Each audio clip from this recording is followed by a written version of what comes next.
Dengan rasa takut yang dialaminya, Ferdi segera berbaur dengan kawan-kawannya.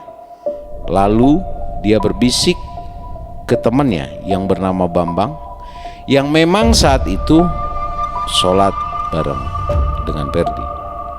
"Bang, lu lihat nggak?"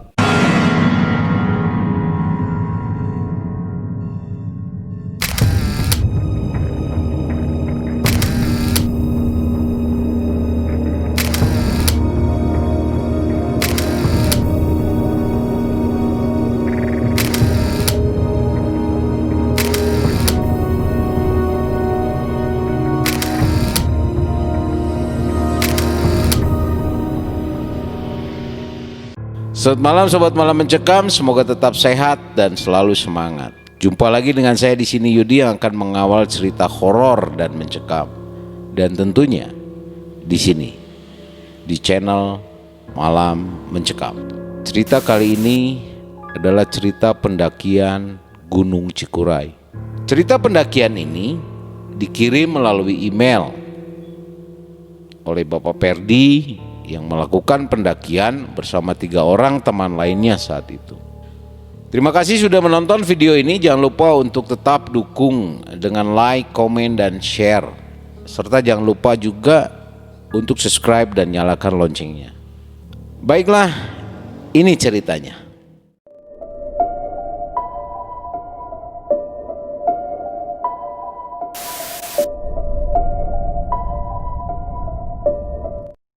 Pendakian ini terjadi di tahun 2003. Ferdi dan 3 orang temannya yaitu Bambang, Asep, dan Yanto memutuskan untuk muncak ke Gunung Cikuray. Gunung Cikuray adalah sebuah gunung yang bertipe stratovolcano dan terletak di Dayeuhmanggung, Kabupaten Garut, Jawa Barat. Gunung Cikuray ini memiliki ketinggian kurang lebih 2.821 meter di atas permukaan laut. Ini tidak memiliki kawah aktif dan merupakan gunung tertinggi keempat di Jawa Barat. Gunung ini berada di perbatasan kecamatan Bayongbong, Cikajang, Kiara Janggot, dan Dayeuhmanggung. Siang itu setelah menunaikan sholat Jumat, Ferdi dan kawan-kawan berangkat dari Bandung menuju Terminal Guntur dan akan dilanjutkan dengan menaiki angkutan umum kota menuju jalur pendakian Cikajang. Mereka sampai di lokasi pendakian tepat saat azan asar berkumandang. Lalu mereka menunaikan sholat asar berjemaah terlebih dahulu. Kemudian dilanjutkan dengan melakukan pengecekan persiapan perbekalan semuanya. Sore itu, setelah briefing sebentar, mereka pun bergerak untuk melakukan pendakian setelah berdoa terlebih dahulu. Tepat pukul 4 sore, Ferdi dan kawan-kawan berjalan menyusuri perkebunan teh yang terbentang hijau, sejuk di mata. Kemudian mereka pun mulai memasuki area hutan yang penuh tantangan. Di area yang cukup landai, mereka beristirahat sejenak dan sesaat mereka melakukan sholat maghrib. Ferdi melihat ada sosok bayangan putih berkelebat di kegelapan malam. Nampak jelas dalam pandangannya, sesaat berdiri memperhatikannya, namun menghilang begitu saja dalam sekejap. Dengan rasa takut yang dialaminya, Ferdi segera berbaur dengan kawan-kawannya. Lalu dia berbisik ke temannya yang bernama Bambang, yang memang saat itu sholat bareng dengan Ferdi. "Bang, lu lihat nggak tadi setelah sholat di kegelapan itu?" bisik Ferdi ke Bambang. "Enggak, Fer, saya nggak lihat apa-apa kok," ujar Bambang sambil memandang ke arah kegelapan yang ditunjuk Ferdi. "Jelas banget tadi aku lihat sosok itu di sana, Bang," bisik Ferdi ke Bambang. Namun hal tersebut akhirnya diabaikan oleh mereka karena harus berkemas dan melanjutkan pendakian kembali. Jam menunjukkan pukul 18.45 waktu Indonesia bagian Barat. Saat keempat pendaki itu mulai menaiki jalanan yang cukup menanjak. Beruntung sekali mereka terbantu dengan adanya akar-akar besar sebagai pijakan. Bambang berada di posisi kedua sebelum Perdi saat itu. Mereka merangkak naik ke atas dengan berpegangan pada akar pohon yang menjuntai. Malam itu cuaca sangat dingin dan gelap. Hanya headlamp mereka masing-masing yang membantu menerangi. Tiba-tiba, astagfirullah, Bambang berteriak dengan sangat jelas sekali. Bambang melihat sosok penampakan seorang perempuan berdiri dengan tatapan mata ke arahnya saat Bambang menaiki tebing yang cukup curam. Lalu Bambang menoleh ke bawah ke arah Perdi yang tepat berada di belakangnya. "Lu lihat nggak tadi, Fer?" tanyanya. "Lihat apa?" ujar Perdi. "Itu," jelas Bambang sambil menunjuk ke arah di mana muncul sosok perempuan misterius tadi. Namun penampakan sosok itu pun kembali tidak terlihat.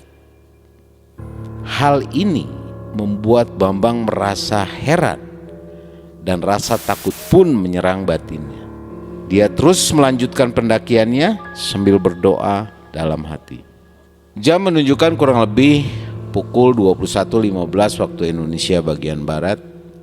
Ketika mereka sampai di sebuah area yang cukup landai, lalu mereka pun memutuskan untuk istirahat sejenak.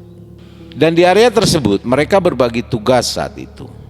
Dan Asep bertugas untuk mengumpulkan ranting-ranting yang akan dijadikan api unggun kecil, sekedar untuk menghangatkan badan, mengingat semakin terasa dinginnya malam itu. Asep pun terlihat sibuk mengumpulkan ranting yang bisa dibawanya. Dia berjalan, terus dia masuk hutan sambil menunduk mencari ranting-ranting. Sedang asiknya Asep mengambil ranting itu, terdengar ada suara berat menyapanya dari arah belakang. "Di sini, Dek. Sebelah sini banyak ranting," ujarnya kepada Asep. Yang ternyata suara itu bersumber dari seorang lelaki setengah baya, tersenyum ramah dengan badan cukup tegap. Lelaki tersebut terlihat seperti seorang pendaki yang sedang beristirahat juga. "Oh iya, makasih Pak," balas Asep tanpa ada rasa kejanggalan apapun. Akhirnya mereka pun terlibat percakapan sambil mengumpulkan ranting-ranting. Setelah dirasa cukup, Asep pun mengajak lelaki tersebut ke arah campnya untuk sekalian dikenalkan kepada kawan-kawannya yang lain. Dan Anto, nama pria tersebut, menyanggupinya hanya untuk sekedar minum kopi sambil menghangatkan badan. Malam itu memang terasa sangat dingin sekali. Tidak berserang lama, Anto pun pamitan untuk bergabung bersama temannya, dan Perdi beserta kawan-kawannya pun bergegas packing kembali untuk melanjutkan pendakian sampai ke puncak. Sungguh luar biasa. Allah Maha Besar. Terlihat begitu indah pemandangan saat mereka sampai di puncak. Mereka berempat pun begitu menikmati kuasa ciptaan Allah dengan senyum kepuasan. Sobat MM sekalian, singkat cerita, keesokan harinya kira-kira tepat pukul 9 pagi, mereka berempat sepakat untuk menuruni puncak dengan mengambil rute yang sama saat mendaki. Tepat pukul 1.20 waktu Indonesia bagian Barat, mereka sampai di kaki gunung. Lalu melepas lelah di sebuah warung yang berada di sekitarnya dengan perasaan puas namun tampak kelelahan. "Fer, lapar gua Fer," ucap Bambang. "Ya udah, pesan aja," balas Ferdi. Akhirnya mereka berempat pun makan siang di warung itu sambil beristirahat. Pada saat Pak Bagio, pemilik warung itu, mengantarkan minuman, Pak Bagio bertanya, "Dari mana kalian?" Lalu dijawab oleh Asep, "Oh iya Pak, kebetulan tadi malam kami mendaki ke Gunung Cikuray. Lumayan seru sih pengalamannya." Kemudian Pak Bagio mengatakan, "Ya, lain kali harus hati-hati kalau muncak di Cikuray. Pelajari dulu dan tanya-tanya dulu supaya tidak tersesat dan terhindar dari bahaya." "Iya Pak, itu juga sudah kami lakukan," ujar Bambang. "Soalnya jangan seperti kejadian 1 bulan yang lalu. Ada beberapa pendaki tersesat, bahkan salah satu dari pendaki itu sekarang tidak ditemukan," ujar Pak Bagio. "Emang ada kejadian itu Pak?" Ferdi bertanya ke Pak Bagio. "Iya ada. Mereka berlima dan yang ditemukan itu cuma 4 orang. 1 orang lagi namanya Anto hilang dan jasadnya tidak ditemukan sampai saat ini karena tergelincir ke jurang yang sangat dalam." Sontak hal tersebut membuat mereka berempat terdiam, terutama Asep, dan terlihat mereka saling bertatapan dengan keheranan karena sosok Anto yang diceritakan oleh Pak Bagio mirip sekali seperti Anto yang mereka jumpai tadi malam. Asep kemudian bertanya kepada Pak Bagio, "Jadi Pak, jasadnya Anto sampai sekarang belum ketemu?" "Iya, belum. Tapi itu sudah dinyatakan hilang oleh tim SAR." Itu penjelasan dari Pak Bagio. Saat itu pula selera makan mereka pun hilang dan tidak ada satupun di antara mereka yang berkata-kata. Namun dalam hati mereka bertanya, "Jadi Anto yang tadi malam ngobrol dengan kita itu siapa ya?" Innalillahi wa inna ilaihi raji'un. Sobat Malam Mencekam, demikian kisah yang disampaikan oleh Ferdi dan kawan-kawan yang masuk melalui email. Dan ini kita kisahkan supaya menjadi sebuah pembelajaran, menjadi sebuah pengalaman yang kita bisa ambil dari kejadian itu. Hikmah dari semua ini, ada pesan moral yang ingin disampaikan oleh Ferdi dan kawan-kawan. Siapapun Sobat MM yang akan melakukan pendakian, alangkah baiknya terlebih dahulu untuk mempelajari dulu rute atau gunung tersebut, dan sebaiknya ada tim pemandu agar kita terhindar dari segala mara bahaya.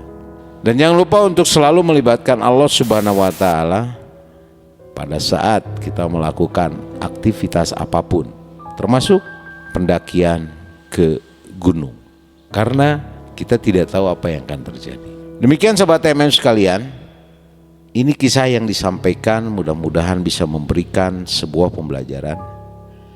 Jika Anda suka dengan video ini, silahkan untuk like, komen, dan jangan lupa untuk share, dibagikan ke teman-teman Anda semua.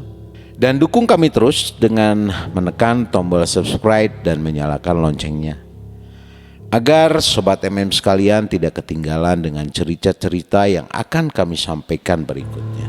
Terima kasih sudah menonton video ini, terima kasih sudah mendukung video ini. Kita akan ketemu lagi di video-video selanjutnya. Saya Yudi, mohon pamit. Assalamualaikum warahmatullahi wabarakatuh. Selamat malam.